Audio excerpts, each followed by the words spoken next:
Hi YouTube, it's your girl Rich Ant, and I'm back with another art video. And here, this is a piece that I started doing a loose sketch on based on a finished sketch that I did in my sketchbook. It's only partially inspired by that sketch. I didn't redo the actual drawing entirely. So what you see me doing right now is just kind of laying down a loose sketch just to get an idea. And here I am ready to do the watercolor. I'm using the Artist Loft pan. I think it has like 28, 27 colors in here. I'm not sure, can't remember. And I really like this. I use it a lot in a lot of my watercolors. They're very opaque and they're a little bit chalky, but I would say out of 5 stars, give them 4 stars. And next, what you see is me laying down the shadows with gouache. The brand of gouache that I use is Reeves. That's something you can also get at like AC Moore or Michael's. Most of my watercolors and gouache are not expensive, only because I'm still learning the process. And in this video, I felt like I struggled a lot with the process as far as making sure I worked light to dark, because it's completely different than when I work with oils, where you work dark and you build layers to work up to light. So yeah, I kind of struggled in some areas, but when you feel like your piece is taking a turn for the worse, I know me personally, I don't like to scrap my art. I like to just step away from it, take a break, maybe let it dry, maybe even a couple of days. Heck, I've stepped away from stuff for months and then come back to it with fresh eyes and new ideas and give it a go again. And usually, 100% of the time that has worked for me.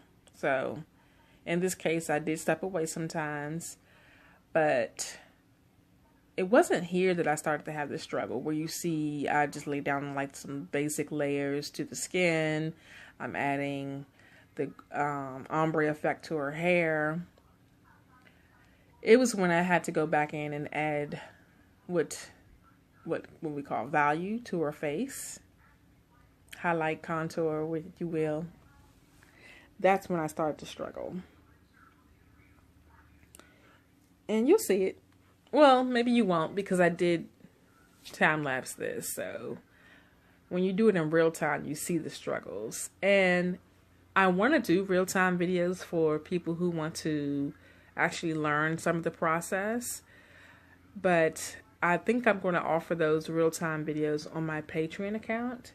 So if you don't know about that, you can become a patron of the arts, and some of the rewards you can get could be possibly tutorials. So if you think that would be something you'd be interested in, definitely let me know in the comment section. I'd like to get feedback so I can understand what type of content you're interested in seeing. And now right here is where I started to lose it as far as working light to dark. So what I tried to do was block out pieces that were the darker colors and then just add the lighter colors in the areas where I want to highlight. My voice is a little scratchy today, so please forgive me. I'm trying not to clear my throat too much. So you can see where I did the darker colors down the sides of the nose, around the hairline, underneath the hollows of her cheeks to emphasize kind of cheekbones. Almost the same way I do makeup when I apply makeup to myself or to a client. That's just the way I've always done it with the oils, with the acrylic paint. So I think it looks like it may possibly work for me with the watercolors.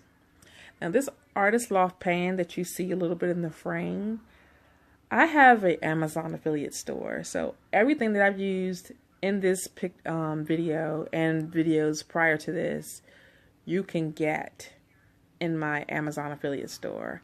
I will leave a link down below.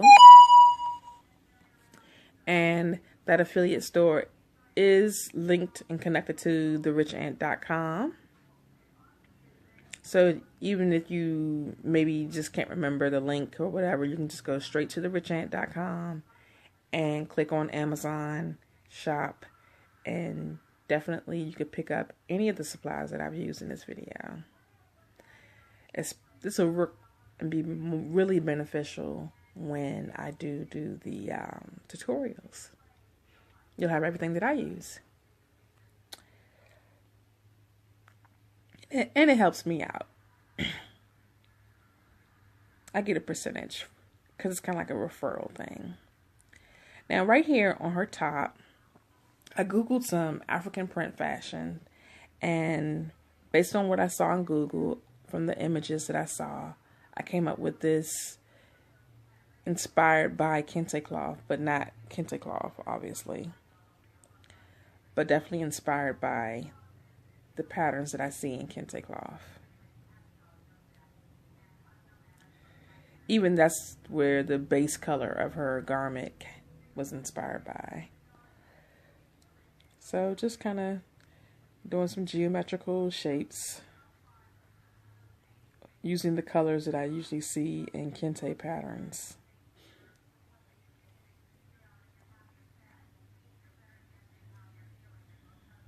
And also, when I'm doing this particular pattern, I'm using gouache. You can't see it in the,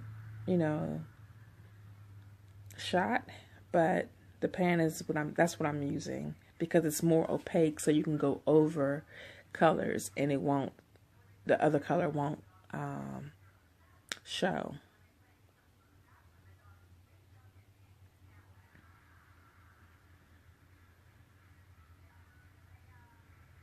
So I also did the pattern on her waistband of her skirt, but just a loose version of what I did in the top. Now here I'm just tightening up everything. I used the ink pen, I used gel pen, I used color pencils to just bring in more color, to tighten up things, to give more definition to her face, and add more shadows and values to places where light recedes, and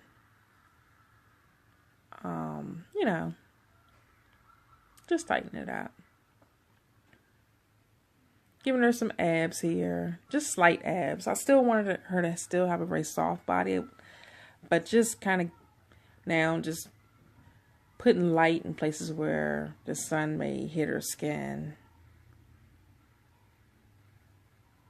So overall, I was very happy with the way she turned out, even though at first I really struggled with certain parts of her face and her skin. And I don't know why, because I've done this before, used the watercolors before, but I guess, you just have your good days and you have your bad days. But I was committed to it. I just kept going. I took breaks just to kind of give myself a new fresh eyes, and came back, and voila. So I'm really happy I stuck with that. Now, what you see right here are the Premier by Nicole design markers. They're kind of like AC Moore, which is, I think it's their brand, and they're doing their version of like Copics or Pro Markers or Prismacolors. And I do plan to do a review on them because I've used both Copics and Prismacolors. The only one I have not used are Pro Markers. But I will give them a 4 out of 5 stars. I will say that. They are a nice alcohol-based marker that's a lot more affordable than the higher end brands, but still gets the job done, especially for students or people who are just getting started. So I decided to use those markers to do this really dope giraffe print in the background. And I wanted to give the giraffe print kind of like a gradient effect, because I felt like her hair color was just way too close to the color of the giraffe spots. So I used a different marker here. This is one of the more cheaper and expensive water-based markers to darken the spots that were closer to her hair.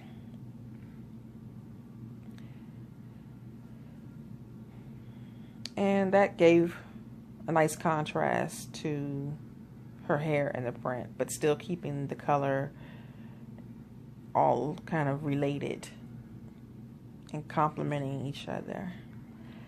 I decided that the white was just too white at the bottom and too plain. So I did go in and add some foliage, you know, some nice little giant botanicals. And I did that with the watercolor as well. After I gave her some lashes and filled in her earrings and her brows and stuff like that. So you'll see that at the bottom. And the only thing that I did not show in the video was after the video was over, I did go in and add more texture to the foliage. I add lines in the leaves, and you know, like when you see the different leaf patterns, they do have lines in them. So I did do that off camera long after I edited this video.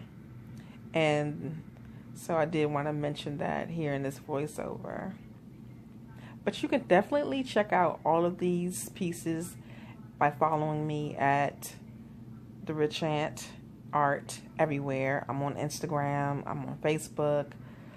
I'm not sure if I'm going to list this yet to sell or if this is going to be one of my Patreon awards. And if you have not already pledged to my Patreon account, I really totally would truly appreciate it if you head on over there and just check that out. You do get really great rewards. I have a video talking about that, maybe like I think it's 2 videos ago. So check it out, and thank you for watching.